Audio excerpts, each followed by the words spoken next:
Kraft presents The Great Gildersleeve. The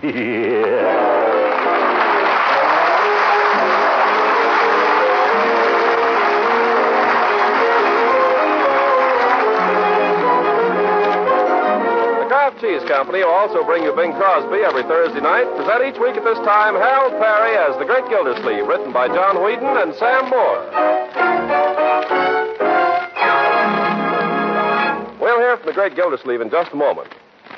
But first, if you live in the South, you've probably already harvested many good things from your victory garden. If you live in the North, the first tender green shoots are pushing their way through the soil. Wherever you live, the chances are you're congratulating yourself on hard work that's worth it because you're providing your family with wholesome, good-tasting food. Kraft, the makers of Parquet margarine, get much the same feeling of satisfaction, too, in making a food that fits in so well with your cash and ration stamp budgets. For Parquet margarine requires just 5 red ration points a pound. And besides being a delicious, appetizing spread for bread, it's also a fine seasoning that'll add delicate extra flavor to garden vegetables served piping hot on your table. Yes, and Parquet is a real flavor shortening for your home baking, and it's grand for pan frying, too. What's more, Parquet is one of the best energy foods you can serve, and it contains vitamin A. So ask your dealer for Parquet, P-A-R-K-A-Y, Parquet margarine made by Kraft.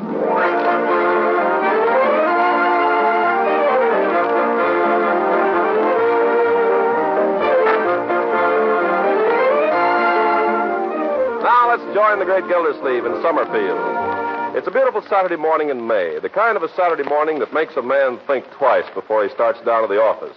Mr. Gildersleeve, who is strictly human, has thought twice and is about to think again when the doorbell rings. Oh, who the... I think it's a postman, Leroy. Postman? Gee, maybe he's got my stuff. Huh? Hi, Mr. Underwood. Hello there, young fellow. I've got something for you if you've got 97 cents for me. 97? Just a second. Say, could I have my allowance now, please? Well, I guess so. Let me see.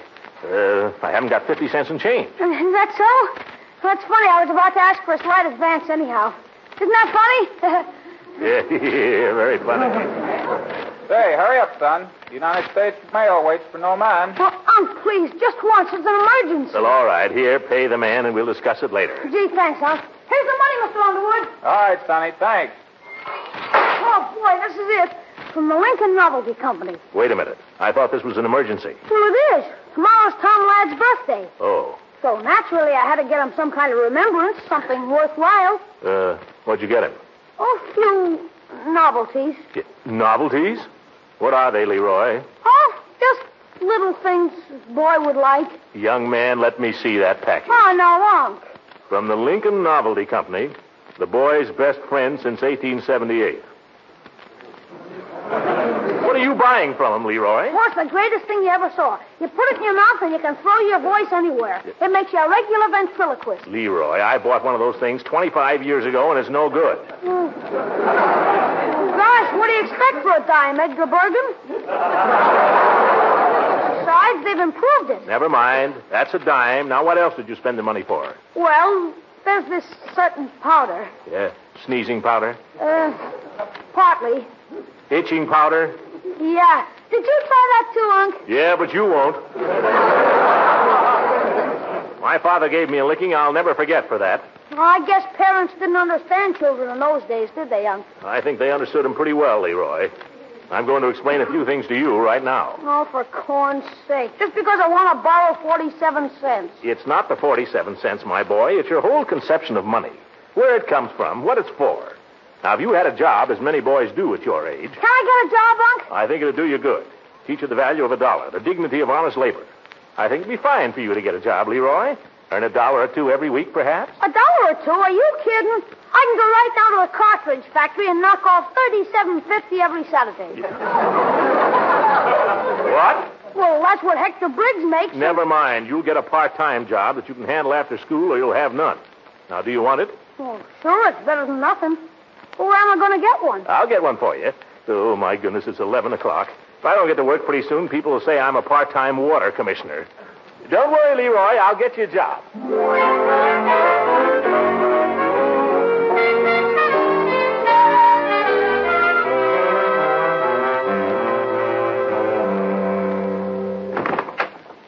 Come in, Gildy. Come in. Hello, Judge. Horace, I come to ask your advice. Well, I don't know why you didn't come to me long ago. What do you mean? Throckmorton, you and I are old friends, aren't we? That's right, Horace. We've been through a lot together, haven't we? That's right. I guess we don't have to beat around the bush with each other, do we? Certainly not. Gildy, let's face it. Marriage is a wonderful institution, but it's not for us. What? Well, now, don't misunderstand me. Leela Ransom is a fine woman. Hooker, I don't know what you're talking about. What I'm talking about has nothing to do with Leela Ransom, and I'll thank you to keep her out of this. Sorry, Gildy. Sorry, old man. Sorry. All right. If I spoke out of turn, I'm sorry. All right. I could bite my tongue off. You don't have to do that. 10,000 pardons, old man. I'm sorry. All right, you're sorry. What I came here to talk to you about is Leroy, Judge. Leroy? Well, what has our young friend got himself into now? Nothing. It's just what I'm afraid he might get into. I think he needs something to keep him out of mischief, Judge. I think he ought to have a job. Best thing in the world for him. Oh, you think so? Absolutely. Well, I'm glad to know you feel that way about it. Horace, Yes, Gildy? you and I are old friends, aren't we? That's right, Gildy. We've been through a lot together, you and I. We certainly have. You know, Horace, if you had a son... That's one of the sorrows of my life, Gildy. That I haven't a son. I know, but if you had a son, and say that son was at the age where he was ready to take a job... Yeah? You know, I'd feel positively hurt if you didn't send him to me for a job first. Would you, Gildy? Absolutely. I'd feel downright hurt. Now, I haven't any son either, but I have got a nephew, Judge. Gildy, do you mean you want me to give Leroy a job? That's right. Are you kidding? All right, Hooker, try and get any favors out of me.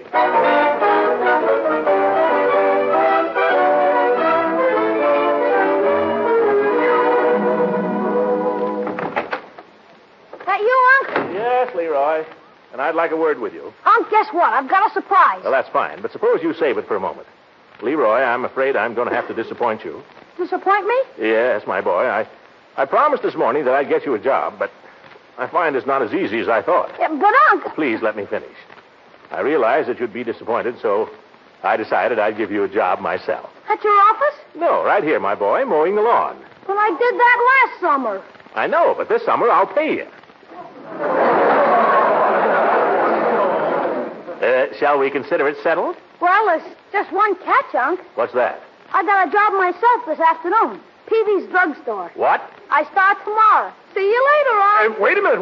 Who's going to mow the lawn?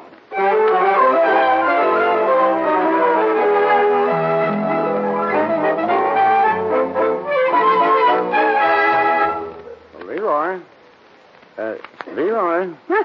Oh, yes, Mr. Peavy. Just straightening out the magazines here. I'll have them fixed in 2 shakes. That's all right. You go ahead and read the comics if you want. No harm in that. I just wanted to say I'm going to leave you in charge here for a few minutes. Oh, boy, my big opportunity. Well, no, I wouldn't say that. I'll only be a minute. I just got a little errand for Mrs. Peavy before the butcher shop closes. Veal cutlet. Well, take your time, Mr. Peavy. I can handle the store. I think you can. There's just 1 or 2 things before I go, if you don't mind, Leroy. Yes, sir? I've noticed when you answer the phone, you've been saying Peavy's Pharmacy. Oh, don't you like that? Well, no, I think that's a little flashy. I prefer just a very conservative hello. Oh, all right, Mr. Peavy. I'll remember. And the only other thing is this. Don't prescribe for people. Oh. I thought that was what druggists were for. Pharmacists, Leroy. We are pharmacists. Oh, I forgot. No, we never prescribe. I made an arrangement to that effect with Dr. Pettibone some years ago. We agreed that I wouldn't try to cure his patients and he wouldn't make any ice cream sodas. Just be careful, that's all. Oh, hello, Piggy. Hiya, Mr. Peavy. Hi, Leroy. Hi. I guess I can trust you to wait on your young friend here, Leroy. I'll be back shortly. Hey, you, put down that comic book. I'm just looking at it. No doubt, I just finished straightening up those magazines. I could look at it if I want to, not unless I say so. I'm in charge here. Who says so? I say so. Who are you? You'll find out. Listen, Banks, drop that book. Okay. Keep your hands off things, see? I'm in charge here. I'm responsible. Don't want to look at your old comics anyway. I've read them all. And don't be swinging on that seat. You're liable to bust it. Come on. What do you want here? I want some candy. How much money you got? Oh, don't worry. I've got the money. More money than you'll ever see. Oh, yeah? You know how much money I make here? $3 a week. Yeah. I do. And you know how much that is in a year?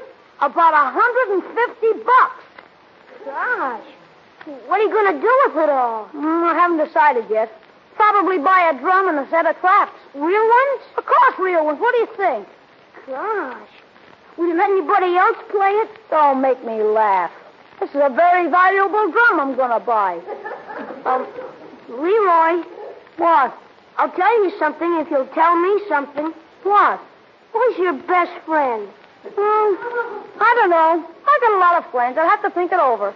You know who my best friend is? Who cares? Come on, are you going to buy anything or aren't you? Sure. I'm going to buy some candy. And if I thought you were a friend of mine, I'd give you some of it. Candy. I can eat all I want of it here. Make up your mind. What do you want? Give me a jazz bar. Let me see your nickel. Why? I have to see your money first. Who says so? I say so. Who are you? You'll find out. Oh. Hello, Unc. Well, what's going on here? Just making a sale. Sounds more as if you were killing one. Well, hello, Piggy. Hello, Mr. Gildersleeve. Here's your candy, Banks. That'll be $1 nickel with tax. Well, Unc, what can I do for you today? Leroy, Yes? what are you going to do with that nickel? Oh, yeah, I forgot. Want to watch that, young man? Yes, sir. I'll go on, you little squirt, before I beat your brains in. Leroy, that's not the way to speak to a customer. Yes, sir. Here comes Mr. Peavy. What do you have, Unc? Nothing, my boy. I happened to be driving by, and I thought if you were through here, maybe you'd like a ride home. Oh, gosh, that's nice of you, but it's a little early, isn't it, Unc? Well, I think if I speak to Mr. Peavy, I can get him to let you off. Gee, thanks. Hello, Mr. Gildersleeve. Hello, Peavy. I just dropped in to ask if I could borrow this boy of mine for the rest of the afternoon. Well, certainly, Mr. Gildersleeve. I don't think I'll be needing him. Well, thanks, Peavy. Yeah, thanks. You know how it is. Grass is getting a little long there at home. Grass? I quite understand. Yeah, Unc, you didn't say anything about... Quiet, Leroy. I'll tell you what I'll do, Peavy. I'll hire him back from you. 50 cents for the rest of the afternoon. Well, it won't be... Oh, excuse me. Telephone. Yeah. And if you need him for any deliveries, just phone and I'll send him right over. Hello? But, Unc, 50 cents to mow the lawn. I don't even get the 50 cents. Well, that's business, my boy. Business, that's slavery. Yes. You can't do it, Unc. It's against the Constitution. It's quiet, you. How can Mr. Peavy telephone? Oh, I'm very sorry to hear that. And maybe this will be a lesson to you, young man, not to try to match wits with your uncle. Yes, indeed. Right away. Well, I guess we'll be running along then, Peavy. Mr. Gildersleeve, I'm terribly sorry. What is it? They just phoned from Judge Hooker's house. Hooker? It seems the old gentleman has just had a sudden attack of indigestion, and I'm afraid I'm going to have to send Leroy out with some Ipecac. Hooray! Gosh, that's too bad. Why, the old goat. Why doesn't he watch out what he eats? Who does he think he is, a 10-year-old? No wonder he gets the cobbly wobbles. You know what I think, Peavy? I think he did this deliberately. Well, now, I wouldn't say that. Yeah, he did. He did this just to spite me. Oh! Leroy. What a character.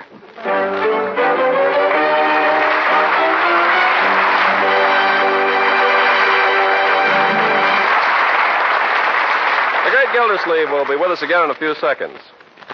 Now, I believe I've said all I need to about Parquet, the delicious margarine made by Kraft. You know it's nourishing, and you know it tastes good. So now I'm going to talk about the men and women behind the counter in your favorite food store. I'm going to talk about them because they deserve a word of praise for the perfectly marvelous job they're doing in these trying times. The people in grocery stores have always worked hard, but in these days, with shortages of help, shortages of food, and food rationing, well, they really have a job to do, and believe me, they're doing it. They're doing a job for the manufacturers of food, for you, and for Uncle Sam. And in spite of the fact that point rationing is many times more complicated for them than for any of us, they carry on cheerfully, patiently, long hours, day in and day out. Without the willing cooperation of the grocer and his helpers, rationing could not succeed, nor could any of us eat as well as we're eating. Now, there are no awards of merit for these hard-working patriots, but they, too, are helping to win the war.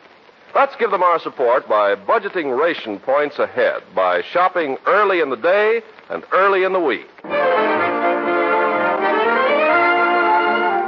Now let's return to Summerfield. After a week with Leroy working for Peavy, Gildersleeve's lawn has become almost a jungle, and if he's ever to conquer it, it must be done today. So while Marjorie lolls in the hammock, we find him reluctantly trundling the mower out of his garage and calling upon the spirits of his ancestors to give him strength. Grass. Everywhere you look, nothing but grass. I hate the stuff. Talking to me, Uncle Mort? No, I'm talking to myself, my dear. I'm talking to the grass. Yeah, all right, you can laugh. You're a woman, Marjorie. You don't have to wrestle with it. We could always get a goat. A goat? For this grass, we'd have to get a goat with a motor on it. Why not? A motor goat.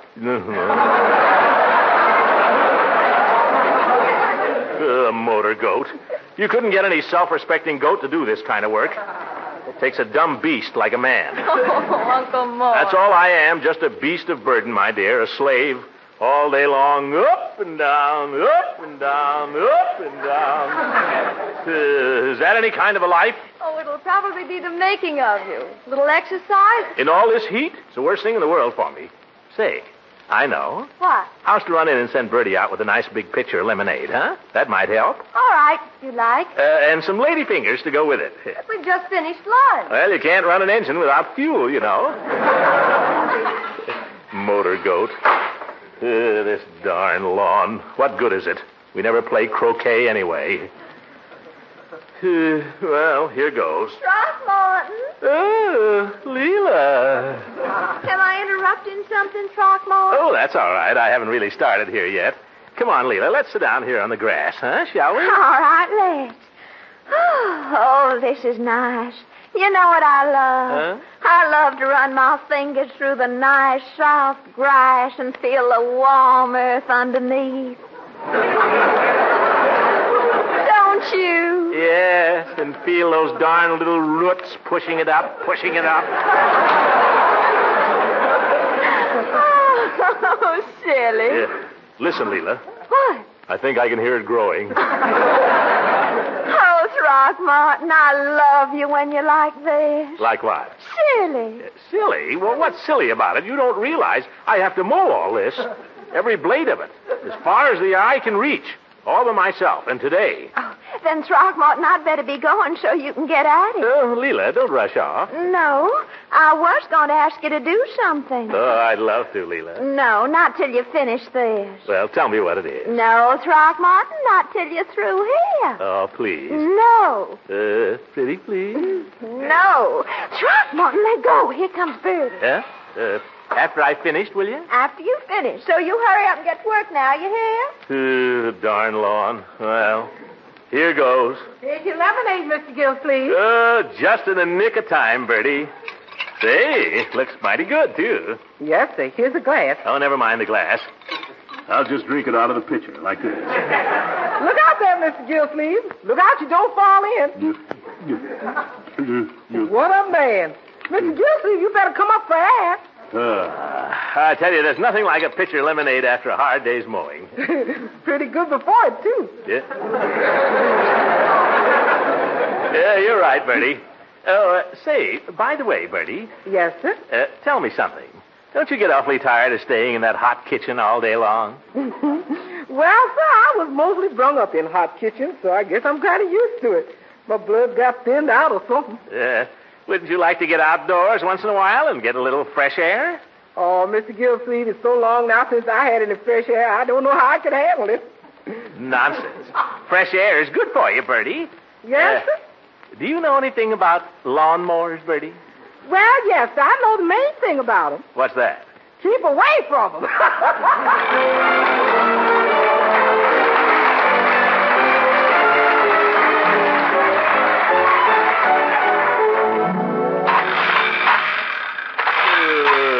this'll be the death of me yet. Grass, it sneaks up on you. It grows when your back is turned. Hi there, Mr. Gildersleeve. Oh, Ben. Hello, Ben. Hi. Well, I haven't seen you around here lately, my boy. Oh, been kind of busy. Well, see, you're doing a little lawn mowing. Yeah, just mowing the lawn. Yeah. Great exercise. Great for the stomach muscles. Yeah, great. Is Marge around? Marge? Well, she's inside there somewhere. Oh, good. Oh, Ben. Yes, sir? You're a mechanic, Ben. I wonder if you'd come here a minute and take a look at this confounded lawnmower. Oh, is there something wrong with it? Well, I don't know if there's anything really wrong, but it seems to push awful hard. Oh, well, maybe you got it set too tight. Huh? Let's turn her over and take a look. Yeah, you go right ahead, Ben. Yeah.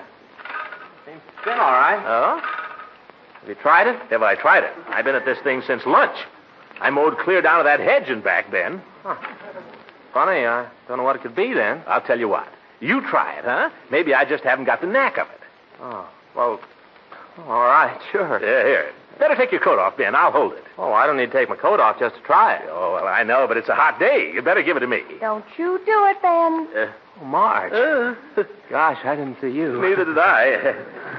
How long have you been standing there, my dear? Long enough to see what's going on. Now, Marjorie, nothing was further from my mind Then what? than, you know. All right, put your coat on, Ben. You're through for the day. Oh, you dropped something there, my boy. Oh, my Poppy. Poppy Day. I suppose some pretty girl sold you that. Yeah, she was, kind of. Now, Margie, nothing wrong with Ben's buying a poppy. Poppy Day is a very, very worthy cause. Only joking, Uncle Mort. I'm only jealous because he didn't buy it from me. Oh, gosh, if I'd known you were selling them. Well, if you'd come around a little oftener.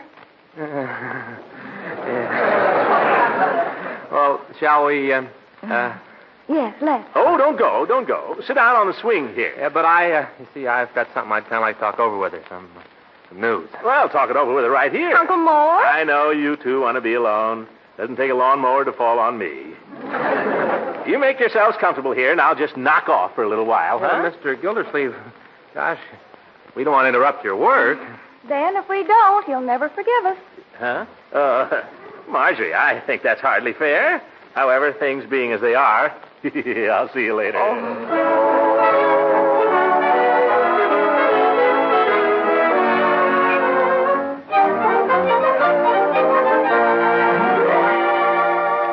Marjorie, when are we going to have supper? I'm half starved. We'll have it just as soon as Leroy arrives, Uncle Mort. Leroy? It's Leroy this and Leroy that. Who the dickens is Leroy? He's the kid that used to mow the lawn, remember?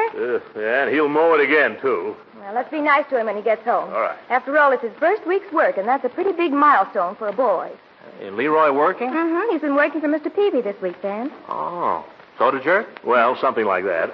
Now, Uncle Mort, I'll bet Leroy learns plenty in that drugstore. That's ridiculous. Oh, yes, he will. I'll bet you that when he... Hi, everybody! Oh, thank goodness. Bertie! Bertie! I heard him too, Mr. Gildersleeve. All right. All right, folks, the toiler is home from his toil. Who's going to get my pipe and slippers? Young man, I want you to get this through your head. You're no more important than anyone else in this house. Well, now, I wouldn't say that. Uncle Mort, did I hear you say you wouldn't learn anything from Mr. Peavy? I take it all back, my dear. I'm sorry I'm late, folks, but wait till you see what I've got. Here, Marge, don't say I never did anything for you. Why, Leroy, a present. You darling. Here, Unc. Merry Christmas. What? Why, Leroy, you shouldn't have done this. Oh, look. It's a gadget to fix the runs in stockings. Oh. Guaranteed to fix nylon, silk, anything. Gotta see the fella do it. What fella? The fella I bought it from. He had a whole suitcase full of them. Oh, Leroy, it's simply marvelous. It's just what I wanted. Well, I seem to have a pencil here. Oh, but that's not all, Unc. It's got 2 different kinds of lead and a ruler down the side with genuine millimeters on it and a flashlight on the end. What, no banjo?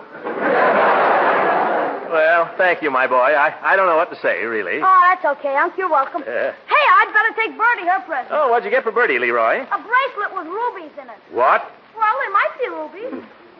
He's really a very generous kid. He certainly is. Golly, he must have spent a pile of money on all that stuff. I'm afraid so. Thank you, Leroy. Ah, forget it, Bertie. Well, it won't be long now, folks. Are you hungry? Am I? I didn't have time to make myself a soda the whole afternoon. Leroy, listen to me a moment. You've been very generous, and generosity is a fine trait. But I'm afraid you spent too much money on these presents. Oh, don't worry, Unc. I got plenty left. I figure I'll be able to get my drum in just 14 weeks. I want to explain something to you, my boy. You're making money now. Everyone in this country is making money. Yeah? But hardly anybody is making things to sell anymore. Most of the work is going into making bullets and such for the war. Yeah? What I'm trying to say is everybody ought to spend their money on war bonds and stamps instead of things they don't need. That's the way to fight inflation. Oh, you mean I shouldn't get the drum? Oh, I didn't say that. It'd be a very good thing if we all thought more about the war and less about ourselves. Oh, gosh, Unc, I can't be thinking about the war all the time. Would it be easier if you knew somebody who was in it? Yeah, sure, I suppose so. But I don't. Yes, you do, Leroy. Oh, I don't, Marge, honest. Ben, can I tell? Huh? Oh, sure, I guess so. All right. Leroy, this morning, Ben got his commission in the Navy. He'll be leaving very soon to join a ship. Gosh, the Navy. Well, I didn't know about this, Ben. Congratulations. Oh, thank you, sir. The Navy. Yeah, brings war a little closer, doesn't it, my boy? Yeah. And me worrying about a drum. Well, now that Ben's in the Navy, I better buy him some bullets. I'll buy bonds, Unc. Yeah, now you're talking like a grown-up man, Leroy, and I'm proud of you. Leroy, I hate to say it, but you're wonderful. Come here. Huh? Here. I haven't got a medal for you, but... There. Oh, gosh. What's the idea of kissing people like that? No wonder Ben is joining the Navy.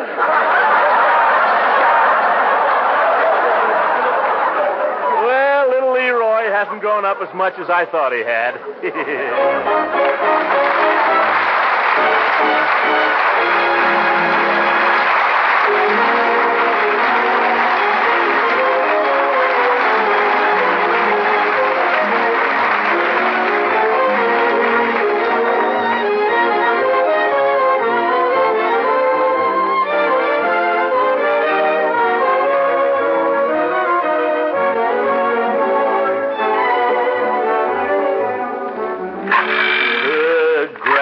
What good is it? You can't eat it.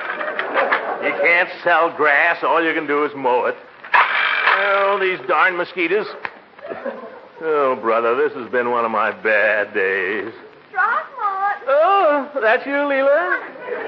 I've been expecting you all afternoon, Throckmorton. What happened? Oh, nothing happened, Leela. I've been working here like a dog. But by George, enough is enough. I'm quitting right now.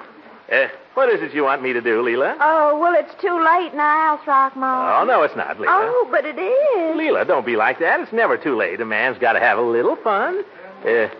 What is it you were going to suggest that we do? Well, I thought if you got through with your lawn in time, maybe you'd help me with mine.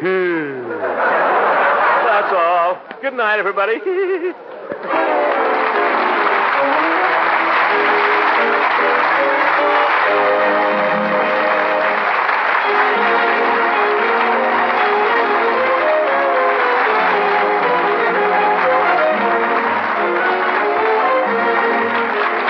Music heard on this program was under the direction of Claude Sweeten. This is Ken Carpenter speaking for the Kraft Cheese Company and inviting you to listen in again next Sunday for the further adventures of the Great Gildersleeve.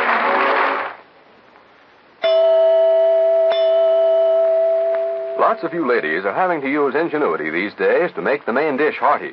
Well, here's a very clever trick. Serve a small amount of meat or chicken or eggs or vegetables creamed in a licking good macaroni and cheese ring. And make that ring the fast way with Kraft Dinner in only 7 minutes cooking time. The Kraft Dinner macaroni is a special kind that cooks fluffy tender just in boiling water. The Kraft grated in each Kraft Dinner box puts the cheese flavor through and through the macaroni in a jiffy. Press the delicious hot Kraft Dinner into a ring mold, let it set for a moment, and then serve with your creamed meat or vegetables. Or serve the Kraft Dinner macaroni and cheese all by itself. Either way, you have a real wartime special. For one Kraft Dinner box gives you macaroni and cheese for 4 people, and you give out just one single red ration point. Get some soon. Just ask for Kraft Dinner. This program reached you from Hollywood.